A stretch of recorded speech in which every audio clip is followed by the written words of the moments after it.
Hey gang, it's your good buddy Bob here out on Old Route 66.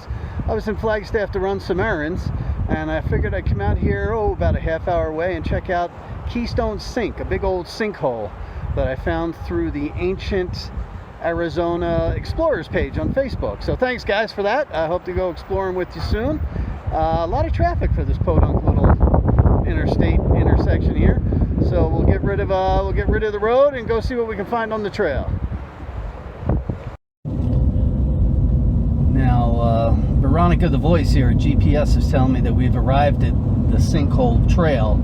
I don't see any trail, so, but man, this is beautiful country. And again, like in a couple past trips, we're up in those Ponderosa Pines, and now it's opening up to some farmland. Just really, really pretty. The wind is absolutely howling out here today. There's some sort of front moving through, and it's like 50 miles an hour or something like that.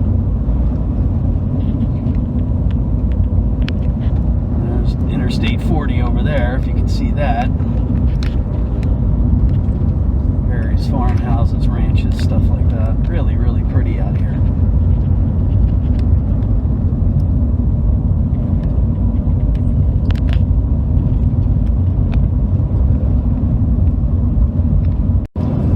Alright, headed back on Old Route 66 the way we came. Maybe I missed a sign somewhere. I don't know. It happens out here on the road. And plus, I'm not the most attentive guy in the world. Hey, watch your animals, will you? No passing, all right?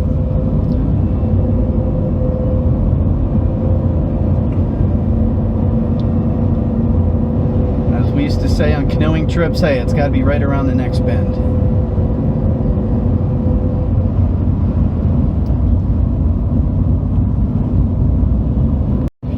Oh, wait. Keyhole Sink Trail, Oak Hill Picnic. All right, I think we found it. I did pass a sign. See? Darn it, Bob, pay attention. There's signs all. Oh! No. Foiled again, and again, and again. That's got to be for the snow area, though, right? I thought the sinkhole was on the other side. All right, hold on. Time to check the map. All right, we have indeed found the Keyhole Sink Trail just across the road, kind of as I assumed, but you know, not going to take any credit for it, I guess. So there's signs all along the road, no parking, and very threatening $200 fines. So I kind of tucked the escape over there outside the closed road, and hopefully if Johnny Lawman comes by, he won't give me that $200 fine. That would kind of suck. Pretty cool thing about this trail, it's actually marked with trail blazes.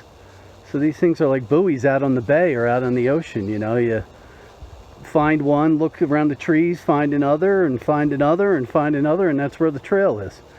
Of course, the trail's so well used now, we don't really need them, but pretty cool. Yeah, this is definitely a trail where you want to be looking down as you're hiking instead of looking up at the trees and the sky and stuff.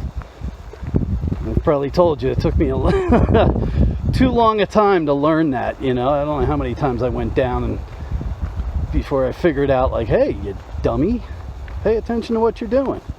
And on this trail, you definitely want to pay attention to what you're doing. This kind of reminds me a little bit about the Poconos. I've seen stuff like that up there, you know. And it looks like we have some aspen up here. Look, it's actually quaking. Very cool. I didn't realize I was that high in elevation. Well, that certainly wasn't a mile, maybe half a mile, 3/4 at the most, but really pretty location. So I thought this was a sinkhole just based on the name, but apparently over millions of years water has eroded through this layer of basaltic rock and created this cliff, and just a little lake at the bottom of this cliff. I would imagine there's got to be a spring down there or something. But of course, anywhere there's water, you know, the ancient peoples are going to be all over it. So I imagine you had some Anasazi up here, maybe Sinagua. But apparently there's some petroglyphs around here, probably pictographs. So let's go find them. And of course, me being me, I was wrong about them being pictographs. These are actually petroglyphs, which are actually kind of carved into the rock a little bit. So they took another rock and kind of tapped against the face of this cliff here and made their little designs. I don't really recognize anything on this. Maybe a person, a sun. I don't think I see any animals or anything like that. So you just think about, you know, when this was done and the people that hung out here, what, 1,000, 1,200 years ago.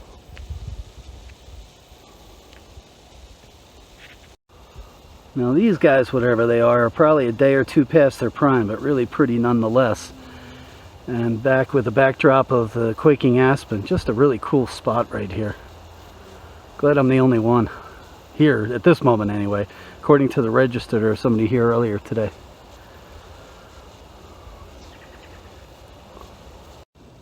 So I mentioned earlier about these blazes, and that's where they used to mark the trail back in the day.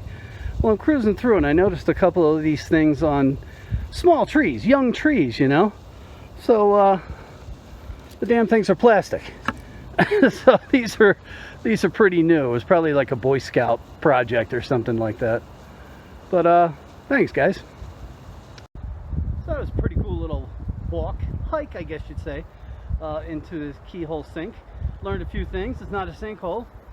I was kind of thinking, you know, the ancients, before the Forest Service got in here and protected everything, that must have been a great hunting ground. Anywhere you get a body of water that size, it's going to attract animals. So I'm sure they were getting elk and mountain lion and deer, all kinds of stuff back there. So pretty cool.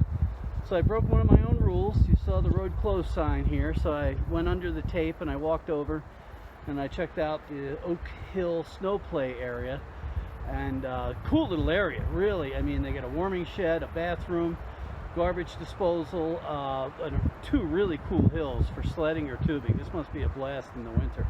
So as I'm walking out, some local yokel in a pickup truck with you know, fire emblems all over it and a fireman's license plate pulled over and gave me the eyeball, you know. So there's another lesson learned. Don't go where you're not supposed to be unless you're absolutely sure you're not going to get caught. All right, so I think we'll do a little exploring on the way back to Flagstaff and then Sedona. I'm going to check out some more of Old Route 66. Might turn into something, might not, but it's going to be dinner time by the time we get home, so let's hit the road.